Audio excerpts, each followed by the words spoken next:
మీలో ఎవరైనా ఒక్కరికన్నా generational trauma అనే పదం తెలుసా? అదేందో నేను ఎక్స్‌ప్లెయిన్ చేస్తా వినండి. ఎందుకంటే మన పిల్లల్ని మనం ఎలా పెంచాలి, మన పిల్లలు ఇంకా మనకన్నా బెస్ట్‌గా ఉండాలి జీవితంలో అంటే ఖచ్చితంగా దీని గురించి మనకు తెలియాలి. సో ఈ వీడియోలో చూడండి, ఒక గ్లాస్‌లో నుండి ఇంకో గ్లాస్‌కి ఒక బ్లాక్ కలర్ లిక్విడ్ మారుతుంది కదా, ఆ లిక్విడే మన పెంపకం లేదా మన కోపం అనుకోండి.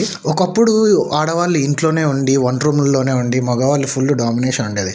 ఆ టైంలో మన అమ్మమ్మ కానీ, నానమ్మ కానీ, ముత్తవ్వ కానీ ఎవరైనా అప్పుడున్న ఫైనాన్షియల్ కష్టాల వల్లనో లేకపోతే మేల్ డామినేషన్ వల్లనో మన అమ్మలకి అదే పెంపకం ఇచ్చింది, అదే కోపాన్ని ఇచ్చింది. సో ఇక మన పేరెంట్స్, మన లాస్ట్ 90s కిడ్స్ అమ్మలకు వస్తే వాళ్ళకి చదువు అందుబాటులో లేదు. సో లోకజ్ఞానం అంతగా ఉండదు. వాళ్ళు ఏమనుకుంటారు, మా అమ్మ నన్ను ఇలా పెంచింది కాబట్టి నేను మా పిల్లల్ని ఇలాగే పెంచాలి అనే భ్రమలో ఆ రఫ్గానే ఆ కోపాన్ని, ఆ రఫ్నెస్ని మన మీదకి అలాగే రుద్దేసి మనల్ని అలా పెంచినారనమాట. ఇప్పుడు మన వంతు వచ్చింది, మనకి పిల్లలు ఉన్నారు. ఇప్పుడు జనరేషన్ అనేది చాలా డిఫరెంట్. ఎందుకంటే టెక్నాలజీ అవైలబుల్లో ఉంది, లైఫ్ స్టైల్ అంతగా వీళ్ళకి హెల్తీగా లేదు, ఫుడ్ కూడా క్వాలిటీ ఫుడ్ దొరకట్లే కాబట్టి వాళ్ళ హార్మోన్స్ అనేవి చాలా ఇంబ్యాలెన్స్డ్గా ఉంటాయి. దీనికి తోడు ఇంటర్నెట్ అందుబాటులో ఉండడం వల్ల ప్రపంచంలో జరిగే విషయాలన్నీ వాళ్ళకి తెలుసుంటాయి కాబట్టి ఏదైనా త్వరగా నేర్చేసుకొని త్వరగా అర్థం చేసుకుంటారు. కాబట్టి మనం చేయాల్సింది ఏంటంటే, మన అవ్వలు మన అమ్మలు పాటించిండే మెథడ్స్ మనం వీళ్ళ దగ్గర పాటిస్తే అవి పనికిరావు అనమాట. ఎందుకంటే అంత ఫాస్ట్ ఉంటారు ఇప్పుడు కిడ్స్.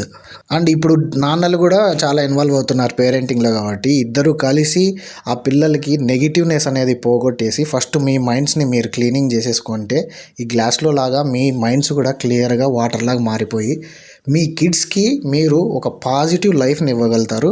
అప్పుడు వాళ్ళు ప్రతిదాని మీద ఈజీగా ఫోకస్ చేసి లైఫ్లో ఏదైనా సాధించే అంత రేంజ్కి వెళ్ళిపోతారనమాట.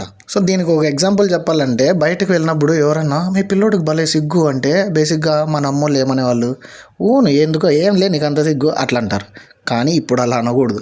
మా వాడికి ఏం సిగ్గేం కాదు, జస్ట్ కొంచెం టైం తీసుకుంటాడు కొత్త వాళ్ళని అర్థం చేసుకోవడానికి, నమ్మడానికి, అందుకే వాడు ఎక్కువ మాట్లాడు అలా కవర్ చేసి మనోడికి సపోర్ట్ చేస్తే పిల్లల్ని మనం అనుకున్నంత తిక్కోళ్ళు ఏం కాదు, వాళ్ళు అన్నీ అబ్జర్వ్ చేస్తుంటారు మన మాటలు అన్నీ. సో మనం సపోర్ట్ చేస్తే వాళ్ళు ఖచ్చితంగా అరే నా పేరెంట్స్కి నేనంటే భలే ఇష్టం అని చెప్పి మన మాట వింటారు, ప్లస్ పాజిటివ్గా ముందుకు వెళ్తారనమాట. మనలాగా ఇంటర్వ్యూల్లో ఇంగ్లీష్లో మాట్లాడేకి కూడా భయపడేలాగా మనం పెంచకూడదు మన పిల్లల్ని.